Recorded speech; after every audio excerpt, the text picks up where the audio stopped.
Hey guys, Stealth here.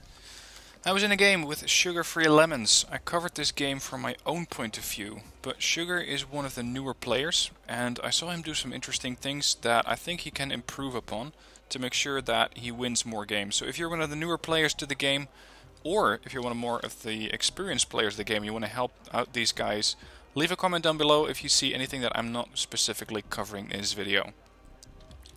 Alright, let's move this thing up a little bit. I'm going to pause it every now and then. Yep, here we go, first thing. This is the same classic mistake that I made when I started playing Wargame. The first thing that you need to do when you start a match is capture as much terrain as possible. So you see me going all the way to Gulf, and I'm also going to head towards Foxtrot. If you have this front line, you can always fall back to Echo.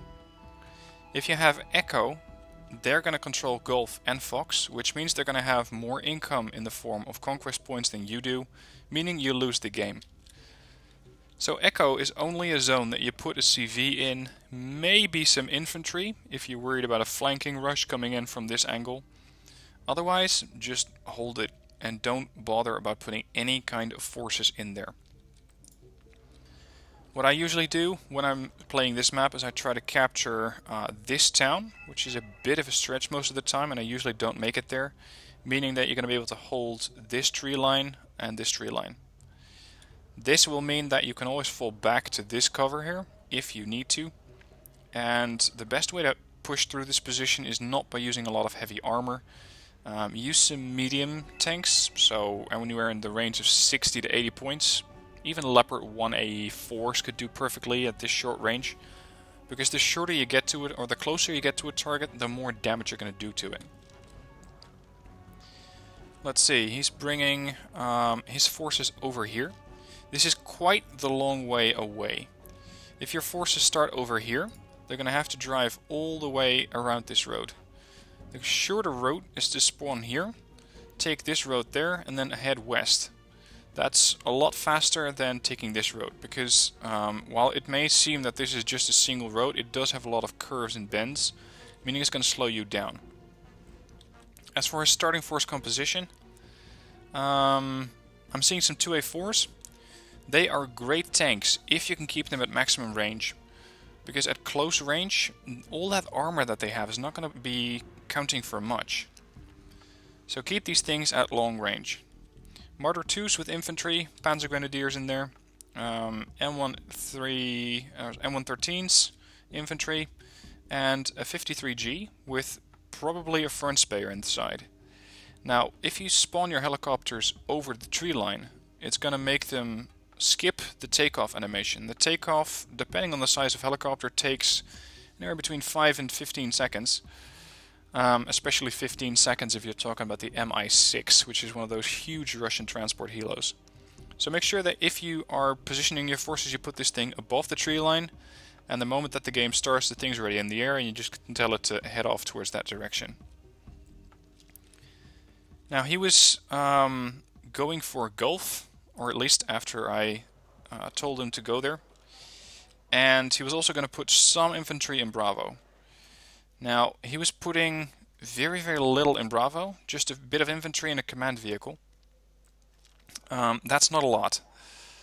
It's possible, you can just put a little bit of infantry in there, put your command back there, maybe some infantry along the flanks here if you're worried about these guys coming in to move around the side of your forest.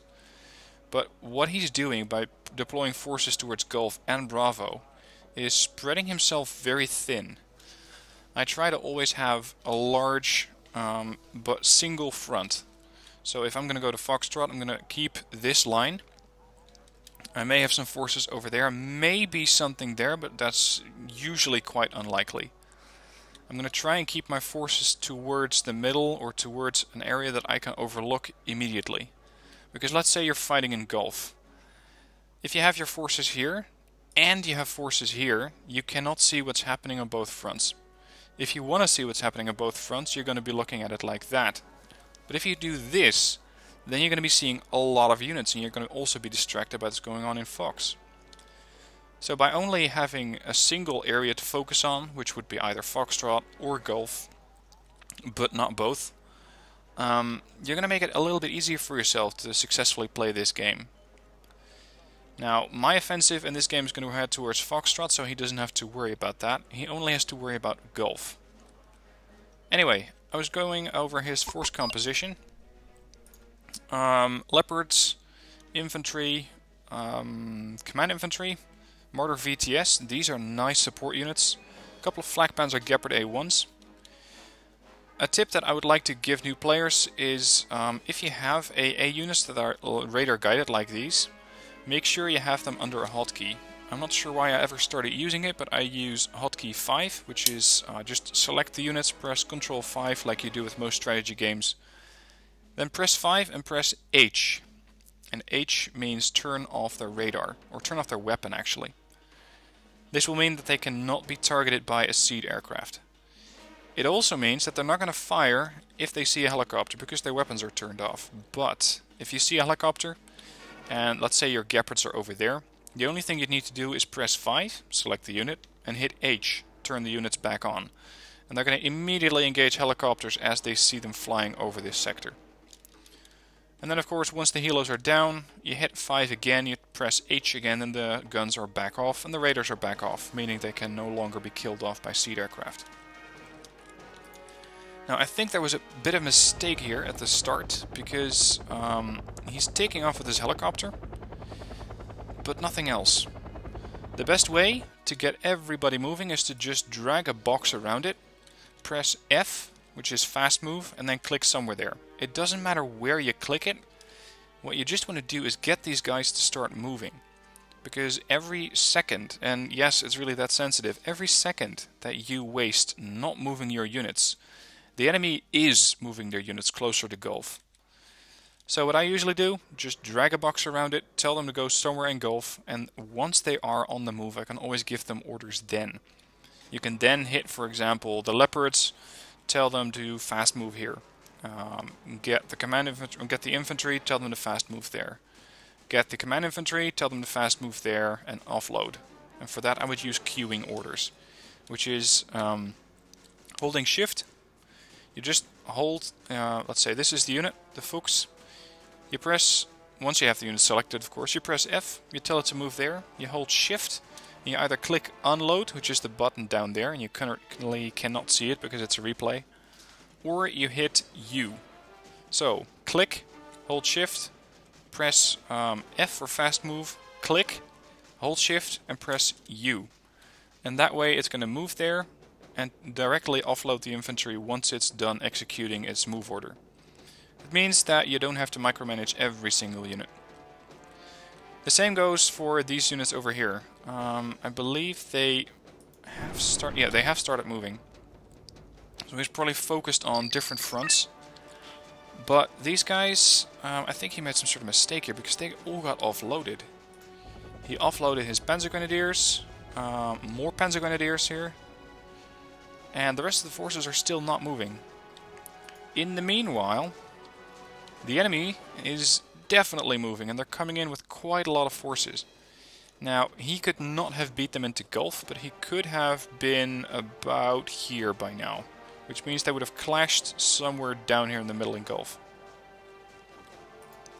And of course this is taking precious time away from his maneuvers. He's moving up with the 2A4s and the Gepards.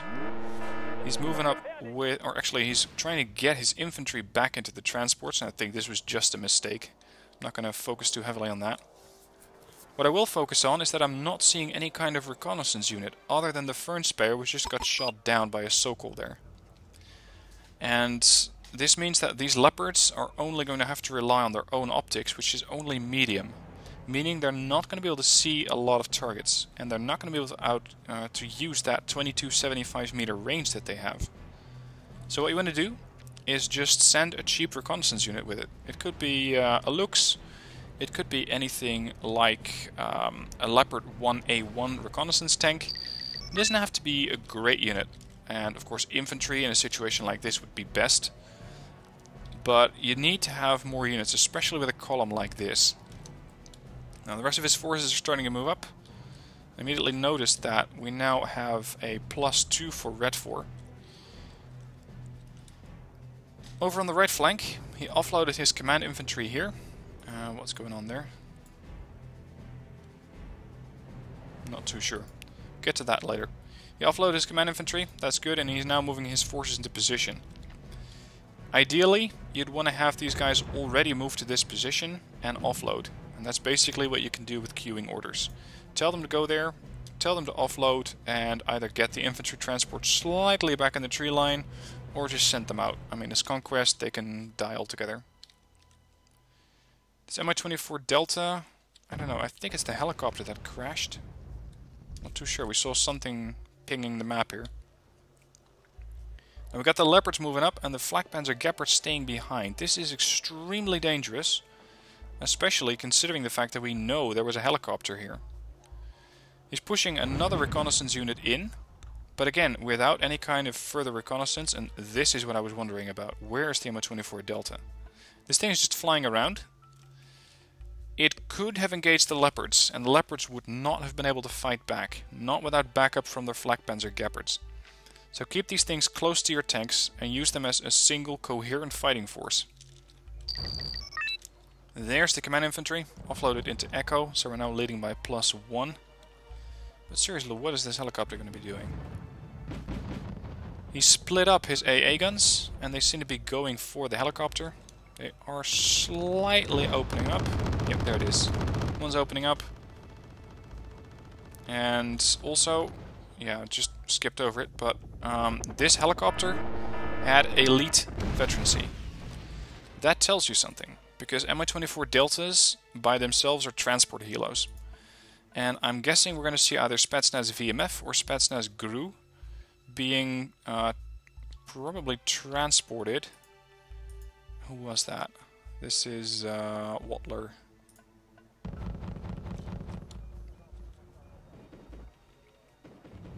No, I think I was just a little bit too late. Anyway, what you can see there was an elite Mi-24 Delta, which means that considering it's a transport helicopter, the infantry inside is also going to be elite. The only infantry that can use the helicopter like that and be elite is Spetsnaz of any kind. So it could be the Spetsnaz anti-infantry with the RPO Rice, it could be Spetsnaz GRU, or it could be the Spetsnaz VMF sniper team. Keep that in mind when you next see it. Now he's pushing in his mortars. By now he should be assuming that over here this town is no longer safe. There should be infantry in here. Also, again, he's keeping his infantry inside for quite a while. This is risky. While these things are heavily armored, they can still quite easily be neutralized by infantry. So almost always, when you have a position like this, immediately offload your infantry. Just immediately do it. Because otherwise these guys could be taken out by an airstrike. It's not too likely in this situation, but you never know what the enemy is up to. Now a bunch of SPW-80s. One already getting taken out by the Marder VTS. Panzergrenadiers should take care of these things pretty quickly. That's another one down. Ideally, the better solution would have been to push the Marders forward first, because these guys have machine guns. Machine guns cannot make a hole in the 10 frontal armor of the Marder 2. They can make quite some holes in your infantry. That's exactly what they're doing right now. Much as the infantry is firing back, they are taking quite some damage here. And there's the last one. So good coordinated push here. But there is a hole in his gap in his line here, which is this flank. And there it is. He did spot that, but he doesn't really have anything to counter it. So I'm sending over a little bird with grenade launchers to help him out there. But he could be easily pushed from this position. A couple of Jaegers in a deck can easily seal this gap, or at least provide a sort of slowdown force. Leopard 2A4 is again in a decent position. I'm not sure what the Fernspeyer is doing here. This Fernspeyer can only really see anything if it has an open field to spot. If you have a tree line like this or a dense forest, it's not going to spot anything. Pretty much, or actually, it will spot something, but only once they are right on top of you. which is not where you want to be. So make sure that if you have your fern spayers, you keep them in a spotting position that would really help your forces. On this flank, that is pretty much nowhere. That's just the way it is. There's not a lot of spotting opportunity here. The only decent spot that I would say for a fern spayer on this map is, for example, here. Because from here they can see all over this field. They can see what's going on down the road. And they are not likely to be spotted. The other flank would be over there. This is a perfect position for a spotter team, like a sniper team.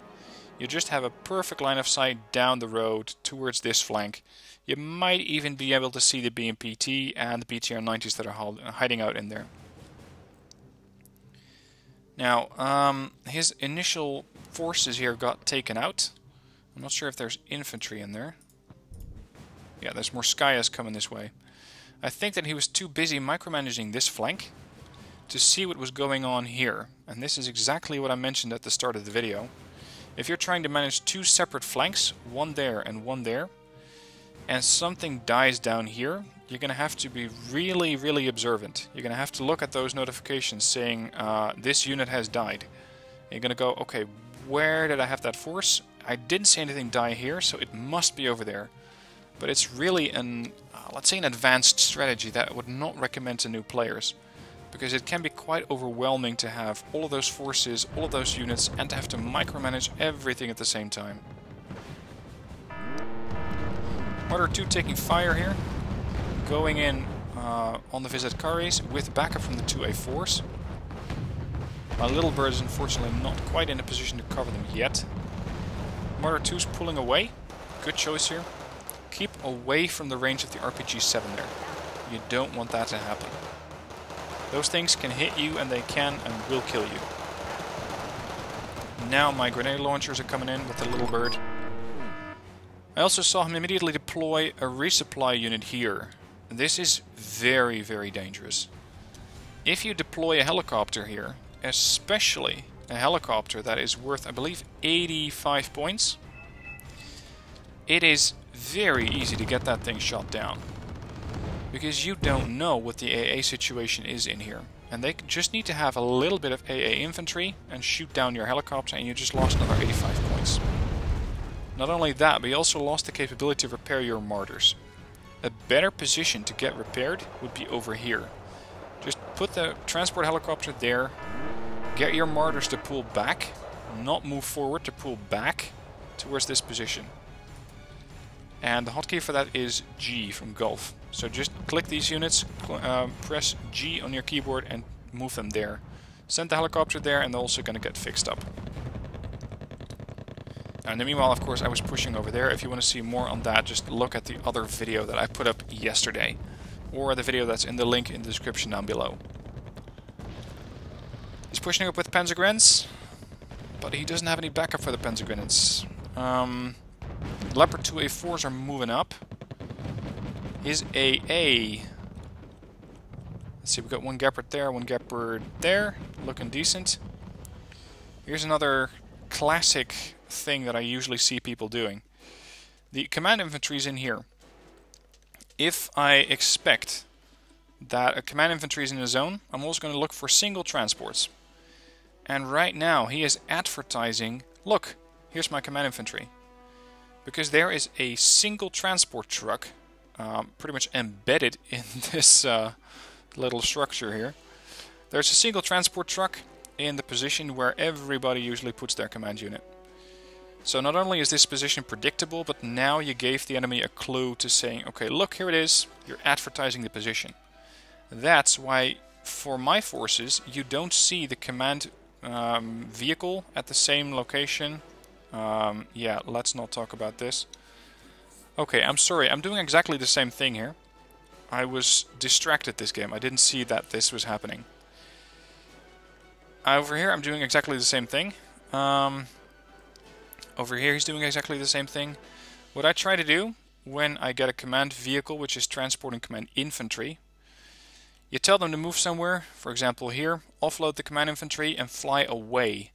Because if you have a command infantry unit here, and you have a helicopter hovering right there, you're again advertising the position. So in this situation I am just as guilty to making that mistake, because I got my command infantry. Where are you guys? Right there. Jeez, they're hard to spot. Here, this is the command infantry squad, and there's the helicopter. The enemy could very, very easily spot the command helicopter, or the helicopter, and bomb this position. Nuke it with artillery, hit it with a bomber, I don't care. They could very, very easily wipe out this position. So again, a reminder for myself, don't put your command transport next to your command unit. Anyway, the Fern Speyer over here seems to have been forgotten. He's not moving this guy away. And this means that without any decent recon, he does not really know what's going on here. Now, a tree line is not an easy position to use for spotters. You are likely to spot units with your infantry, but just try to keep pushing. I'm not sure why, but he's moving his transports away. In a destruction match, you could say that this is a viable tactic, although they are only 5 points. This is conquest. You don't care, or that's a bit of an overcharge, you do care how many forces you lose, but it's not too critical if you lose too many units. Over on the right flank, we have an engagement with Morskaya Pekotas.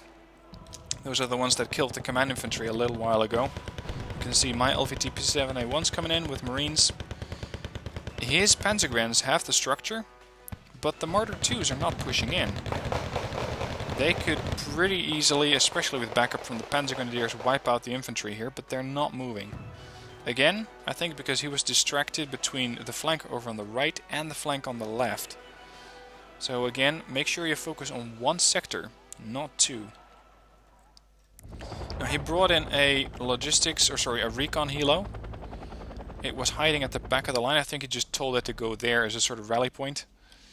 Now it's moving up. This is a pretty damn good recon helicopter. Especially in a position like this, it is likely to spot targets, but they are also extremely vulnerable. They don't have any armor, they only have 4 strength, and while they are very small, it does not take a lot to shoot these things down. He can spot the Tunguska. Narrowly avoided an ATGM there on the Martyrs. Now this is very dangerous. Martyr 2s have a lot of frontal armor. They can take at least 1 missile to the face.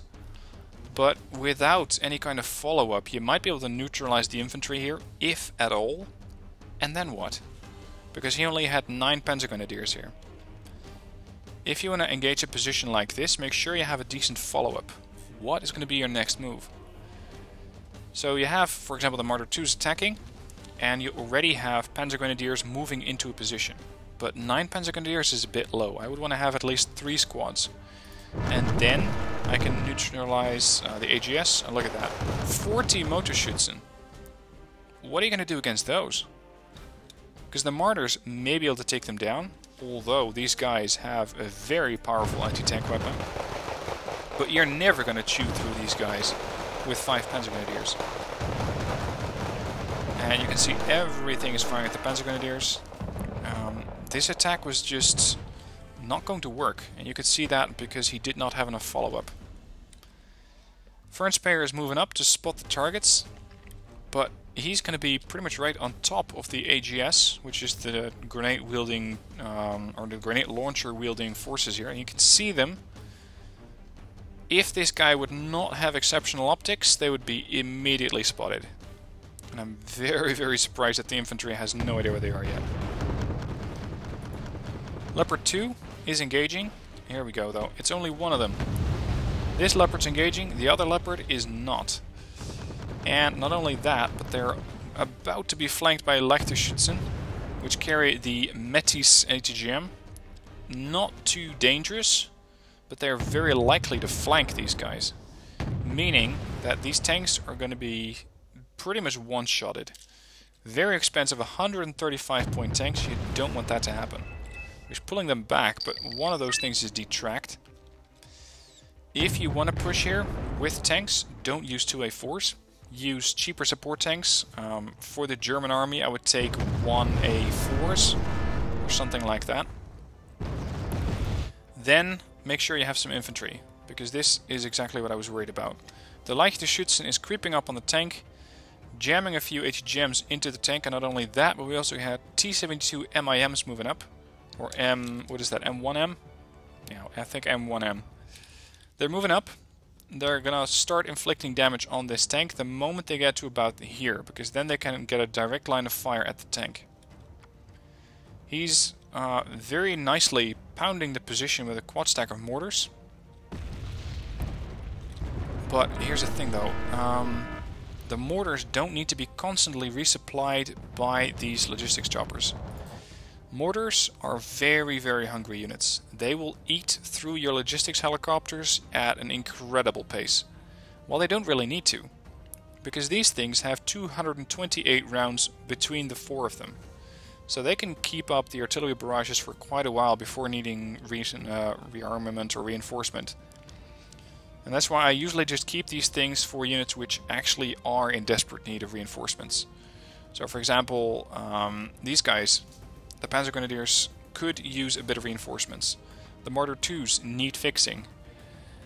If you keep your mortars here this close, they are very likely to drain this thing, meaning that by the time your Mortar 2s actually need to come back and get repaired, there's nothing left for them to take spare parts from. Meaning, you're going to lose them. Look at that, the front spare is still not spotted. Mortar 2s are taking a massive battering here. They are reversing away from the position, but 10 frontal armor, it's still tight. Leichtgeschützen here engaging the Panzer Grenadiers. Already by the level of veterancy you can see which kind of troop is likely to win. The Leichtgeschützen, I think that guy, the second squad, Baumgarten, has been able to kill the Leopard 2A4, turning them immediately elite. They are calm and worried versus panicked and shaken. So the Panzer Grenadiers are in a far worse shape than the Leichtgeschützen, and they will lose this engagement therefore. I think that by now he tries to get his Leopard 2A4 to kill off the tanks. It's never a good idea to get one tank to deal with 2 tanks. Much as I usually try to fix this myself, I am usually one who's also falling for this mistake. Not only that, but you also got this coming in. They are currently engaged with the front spares, but they're going to be done with those in about 5 seconds, if not sooner, because the tanks are probably also firing their machine guns at the front spares. Then you have 25 pretty pushed off Motorschützen coming at you with a 24 armor penetration weapon, 50% accuracy, and they carry 24 rounds. This Leopard, unless it backs off yesterday, is toast.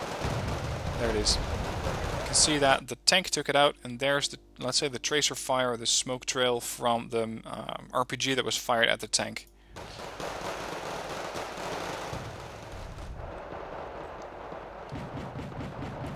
Now his mortars are not firing. I'm not sure why though, because this would have been a perfect situation for the mortars to fire at the infantry, because you know exactly where they are. But the enemy does not have a lot of room to maneuver. If you want to make sure that you have these things at a sort of quick fire command, hotkey them. Which hotkey is up to you. I usually use hotkey 7. Let's say 1 through 4 is units I use all the time, or quick calling units like an air superiority fighter. 5 is my, what was it again? My AA. 6 I usually don't use. 7, 8, 9 and 0 are hotkeys for my artillery. So I usually have my mortars as close fire support units on a hotkey. So let's say hotkey 7. If I was in this position, the only thing I'd have to do was press 7 and right click this. Or press T for target ground and click there. That's all.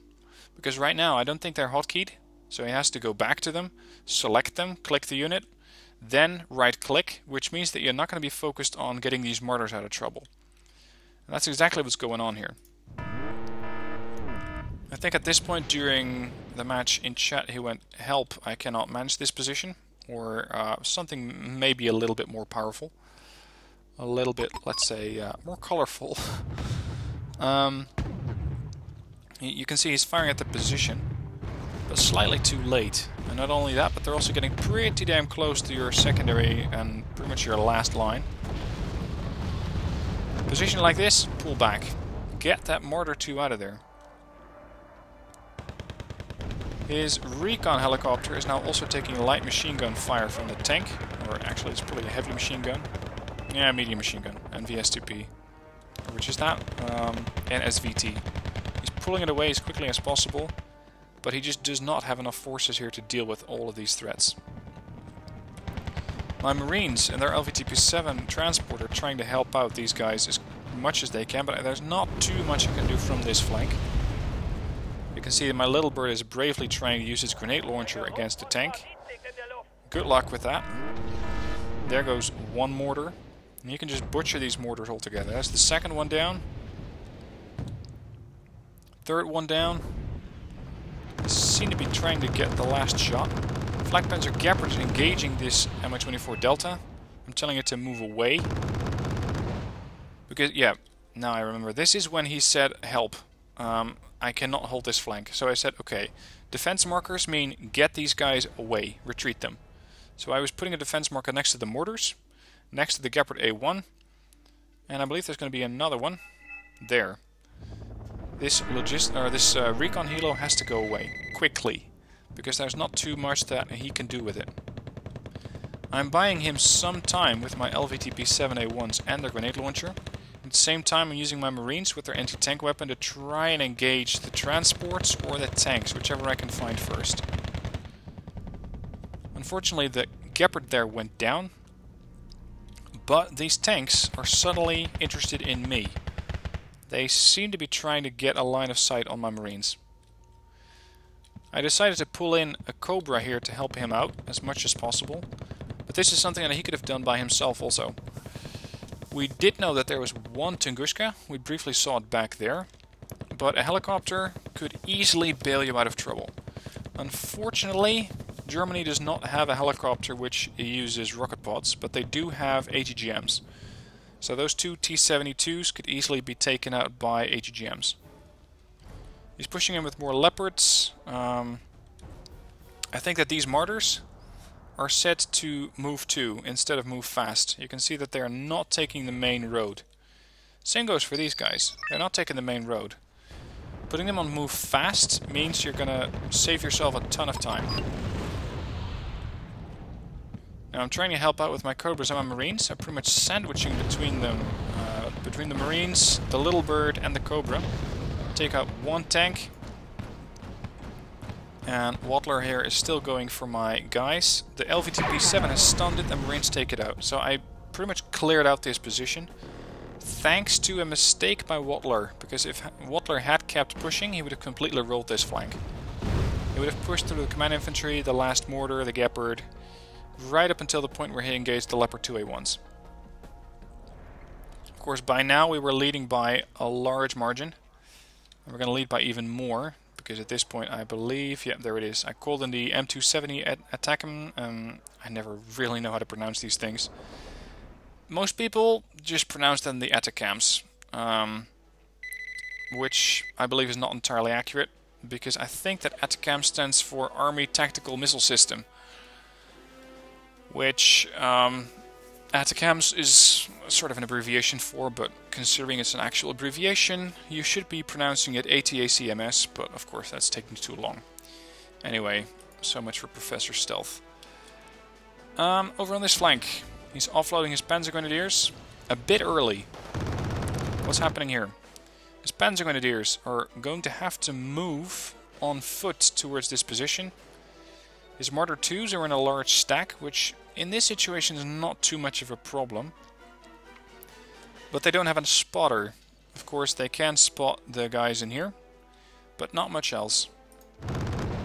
He's also bringing in some Dornier 205s with infantry. I'm interested to see what kind of infantry that is. I'm thinking maybe Fallschirmjägers. Oh, right.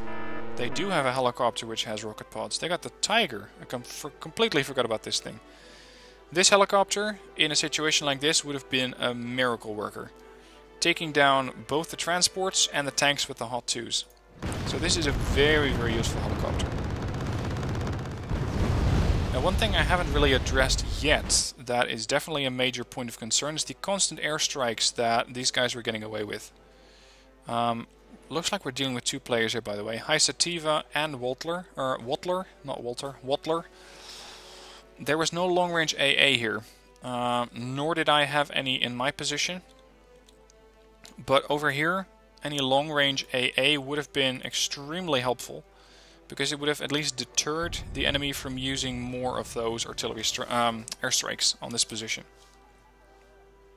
You can see the mortars are now engaging the Motorschützen. I gotta say, this little bird really did a lot of damage to those guys. Not really as much as I was expecting, because initially it was there to help out against the infantry push over there. More infantry. They are taking quite a while to get to the other side. If you want to speed this up, you can just take your transports and rush them across. Possibly even push them a little deeper into the tree line and then offload. Because you know that there is nothing right beneath the little bird, or it would be engaged. So while this is definitely a safe option, it's also taking time. And time means that the enemy has time to reinforce this position if, and I don't think so, if they still have anything left. Not in this tree line. They did have some forces here, but not too much. You can see that this guy has wisely turned off the main gun. Missiles are still active, but the main gun is inactive, so it cannot be taken down by a seed aircraft. Anyway, on to the last few minutes here. My Block 52 managed to shoot down one of those bombers. I think it was an Su-25K that I shot down. It is going to go back to base in one piece, mostly. And at this point we were taking on 4 points every few seconds, so this game was pretty much over. So, to summarize, when you're starting the battle, make sure you pick one front, not two. Don't go with some forces over there and some forces over here. It's no good. Second, make sure you hit all of your units at the same time. Tell them to fast move to a position, and as they are moving along that road, give them orders. Don't give them orders initially, or don't just keep them there and give them orders separately. Get everybody moving. That's the most important part. Use more spotters, because the Leopard 2A4s just did not have enough range as far as view range goes to spot these targets. And aside from that, maybe some AA infantry would have been useful here, but I don't think they would have been able to shoot down the jets. Long range AA would have been useful in order to shoot down the aircraft that were constantly doing airstrikes on this position. And aside from that, plan your pushes. The mortar strikes on this position were good.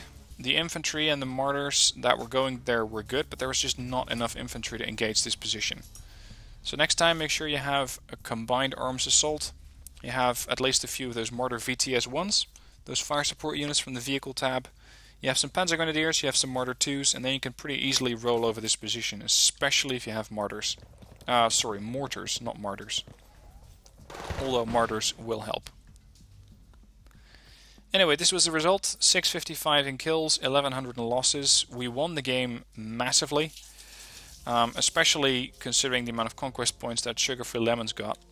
But I think that with a few tweaks here and there in his gameplay, he could do a lot better. Anyway, if you have any things that I didn't cover in the video and you still think they are important, let them know in the comments down below, and you can really help out a new player. Thanks for watching, hope you enjoyed, and Sugar-Free Lemons, don't give up. It's not an easy game to master, it has a lot of complexity. Give it time, keep practicing, watch your replays, and keep gaming. Thanks for watching guys, see you next time.